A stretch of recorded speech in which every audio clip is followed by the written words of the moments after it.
नेपाल में आम चुनाव के बाद अब वोटों की गिनती जारी है और शुरुआती रुझानों ने वहां की राजनीति को काफी रोचक बना दिया है। चुनाव आयोग ने बताया है कि प्रत्यक्ष प्रणाली के तहत चुनी जाने वाली 165 सीटों के नतीजे मतगणना शुरू होने के लगभग 24 घंटे के अंदर जारी करने की कोशिश की जा रही है। इसके साथ ये भी कहा है कि पहाड़ी क्षेत्रों में मतपेटियों को इकट्ठा करके मतगणना केंद्रों तक लाने में कम से कम एक दिन लग जाता है, इसलिए बाकी के चुनाव नतीजे बाद में घोषित किए जाएंगे।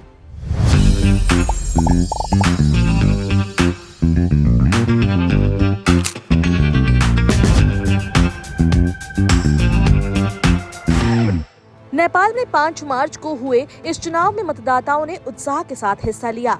चुनाव आयोग के मुताबिक कुल योग्य मतदाताओं में से करीब 60% लोगों ने मतदान किया। इस चुनाव में कुल 65 राजनीतिक दलों के 3400 से अधिक उम्मीदवार मैदान में हैं। इन सभी उम्मीदवारों की किस्मत का फैसला अब मतगणना के जरिए तय होगा और इसी से ये भी साफ होगा कि अगली सरकार बनाने की दौड़ में कौन सी पार्टी सबसे आगे है।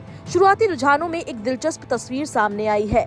नेपाल में वोटों की गिनती जारी है। शुरुआती रुझानों में रैपर से राजनेता बने बालेन शाह की राष्ट्रीय स्वतंत्र पार्टी RSP 45 सीटों पर आगे चल रही है। दूसरे नंबर पर नेपाली कांग्रेस 4 सीटों पर आगे चल रही है। वहीं KP शर्मा ओली की कम्युनिस्ट पार्टी ऑफ नेपाल 3 और श्रम शक्ति पार्टी 1 सीट पर बढ़त बनाए हुए है। मतगणना के बीच RSP ने 1 सीट पर जीत दर्ज भी कर ली है।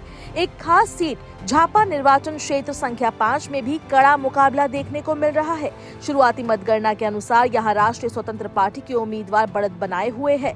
कमल ग्रामीण नगर पालिका और गोरादहा क्षेत्र के मतदान केंद्रों से आए शुरुआती मतों में इस उम्मीदवार को बढ़त मिली है, जबकि दूसरे स्थान पर पूर्व प्रधानमंत्री KP शर्मा ओली की पार्टी के उम्मीदवार चल रहे हैं। इस सीट पर कुल मतों की गिनती अभी जारी है और अंतिम परिणाम आने में अभी समय लग सकता है।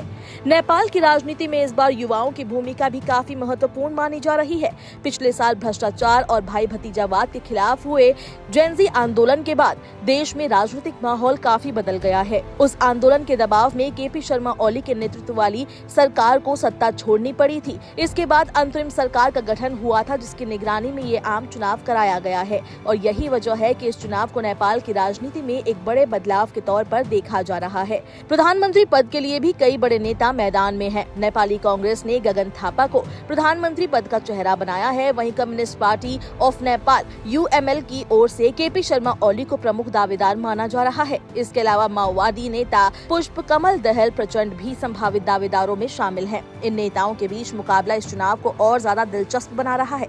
इस चुनाव में एक और नाम चर्चा में है और वो है काठमांडू के लोकप्रिय मेयर बालेन शाह। उन्होंने कुछ साल पहले राष्ट्रीय स्वतंत्र पार्टी की स्थापना की थी और युवाओं के बीच उनकी लोकप्रियता तेजी से बढ़ी है। शुरुआती रुझानों में उनकी पार्टी की मजबूत स्थिति को इसी जन समर्थन से जोड़कर देखा जा रहा है। राजनीतिक विश्लेषकों का मानना है कि यदि यही रुझान आगे भी कायम रहते हैं तो नेपाल की राजनीति में एक नई ताकत उभर सकती है। अब सभी की नजरें मतगणना के अंतिम नतीजे पर टिकी है। परिणाम आने के बाद ही ये स्पष्ट होगा कि नेपाल की अगली सरकार किसके नेतृत्व में बनेगी। फिलहाल शुरुआती रुझानों ने ये संकेत जरूर दे दिया है कि इस बार का चुनाव नेपाल की राजनीति में एक नया अध्याय लिख सकता है।